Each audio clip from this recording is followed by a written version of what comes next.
We'd just like to welcome you to our YouTube channel and just kind of tell you what it's all about and why we created this. So after laying in bed all night, shaking, wondering if my then husband was going to come into the room and actually physically hurt me, I decided enough was enough. I was done with that. I was better than that. I deserved better than that. And so I decided to make a change. And as I started getting into and learning more about my empathic nature and how that had impacted me over the years, then I learned the tools to be able to stop living that way. And when I learned those tools, I was like, oh, I want to share these tools with everybody else. And so that's why I'm here, is to help you learn that being an empath doesn't have to be a curse. It can be a blessing. Yeah, I'm also an empath as well, and that's why we work together, and it's really awesome. And like both of us have actually been through 2 divorces, and it was a lot of it because we didn't really understand our empathic nature really well, and we ended up doing a lot of things like people pleasing all the time or walking on eggshells around people all the time because we always wanted to make them happy, because if they were happy, then we were happy, and we didn't want anybody to be sad, so we try to rescue and try to always fix and try to always do that and take everybody else's problems on as our own. And this led to a lot of unhappiness, a lot of burnout. Any of you burned out there? Because I was so burned out, like I just had no energy any of the time because I was always trying to help everybody else out. And I didn't learn the most important thing about is loving me and being able to take care of myself. Then it allows me to take care of others. So, but I did not find out until that I was an empath or I was a highly sensitive person until I was kind of like at the end of my second marriage. Things were going not so good because I had kids from my first marriage and kids from the second marriage, and I ended up having like different standards for each one of them. And that creates a lot of conflict. And I couldn't talk to my wife because she would raise her voice, and then I couldn't work with that. And all of these things is because I was highly sensitive. I was highly sensitive to the emotions and energy, and I would try to fix everything, but I couldn't fix it. And I was just completely depleted. And it finally came down to me. I was going to CODA, which is Codependency Anonymous.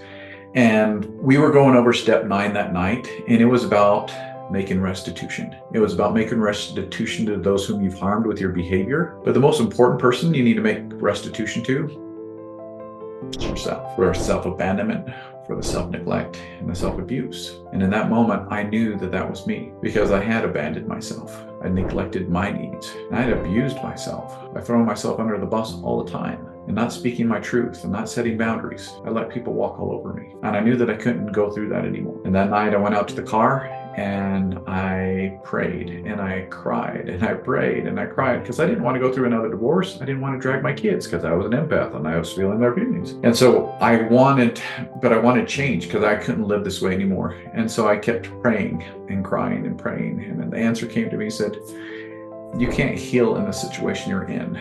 And you can be a better father to your children if you can heal. And I knew that I needed to take that step and set a really big boundary. But I also knew that after that time and I made that decision and went through there, I knew that if I would go out and try to meet somebody, I would actually attract the same type of person to me because I did it twice. But I made a commitment to myself that I was going to change. And so I got a mentor, and I spent like $25,000 when I was living in my parents' basement after the divorce to fix who I was, to raise my frequency. And after a year, I started looking for that person because I had raised who I was, and I changed who I was, and I learned about my empathic nature, and I learned how to speak my truth, and learned how to set boundaries, and I learned how to be authentically me without trying to be a chameleon for everyone. And then I attracted this hot babe right here.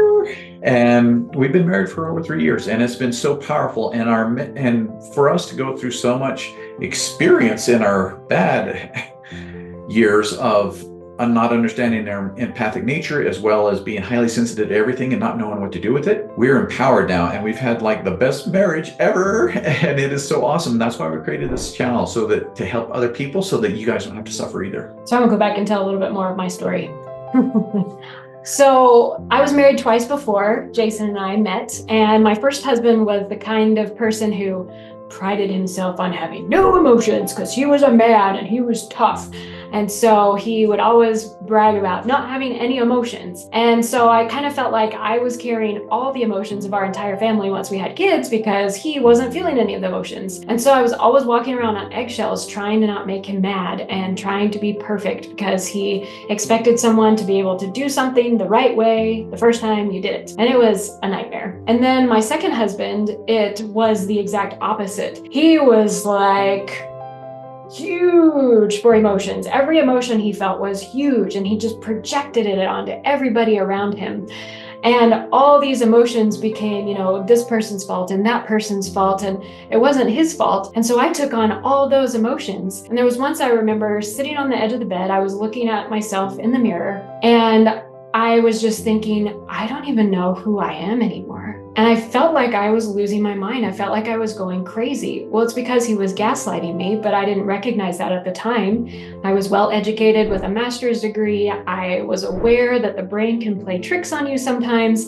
So I seriously thought I was losing my mind because I would write things in my journal, and then when I'd bring them up to try and talk about them, he would say something like, "That didn't happen. You made that up. That's a lie." And so I really thought my mind was playing tricks on me and I was losing it. And I almost checked myself into a mental hospital. And then there was a time where in 2020 where we had 2 fights. And the second one, I was asleep and he walked in the house and I woke up to the front door just slamming open. And it startled me. And he came into our bedroom and slammed the door open again and just started yelling at me and yelling at me and yelling at me. And I was half asleep. And so I'm sitting there like, what just happened? What's going on? Still trying to wake up and, get the cobwebs out of my head. But then I was just so scared because he was so angry, and he had never hit me or anything, but he was so mad that I was afraid he might. And so the whole night I just laid in bed shaking and shivering. And I was so afraid that he would come in and hurt me, or that he would come in and yell at me some more like he had on previous occasions. And that morning when the sun finally came up and I felt like I could finally get out of bed, I just thought, I can't do this anymore. I deserve better than this. I deserve better than laying in bed, awake all night, shaking, afraid for my life because I don't know if my angry husband is going to come after me and hurt me. And I didn't want him to hurt my kid either. And so I left. And it was once I left that I finally was able to start healing and working on myself and finding out who I was. And I kept searching and searching and searching and searching. And I went to therapy and we did EMDR therapy, and it helped to an extent, but I felt like there was something else out there that could get deeper into my healing, because I had complex PTSD from that marriage and from other experiences, and I needed really deep help. And it wasn't until I met Jason and he started teaching me some of the techniques that we now teach others that I finally started getting down to those deep layers of grief and pain and fear and trauma, and to be able to start shifting those. And it's been like night and day difference. I look back to 4 years ago and I am a completely different person. I am so much happier. Like little Mandy comes out and has fun now. I play around with the kids where I didn't feel like I could do that when I was a young mother. And I have a better relationship with my kids now, who also experienced a lot of the trauma that I did. And we're all healing. And I'm not going to say things are perfect because healing comes in layers. But man, things are so much better than they were 4 years ago. I feel like I have tools and I have resources to help me heal.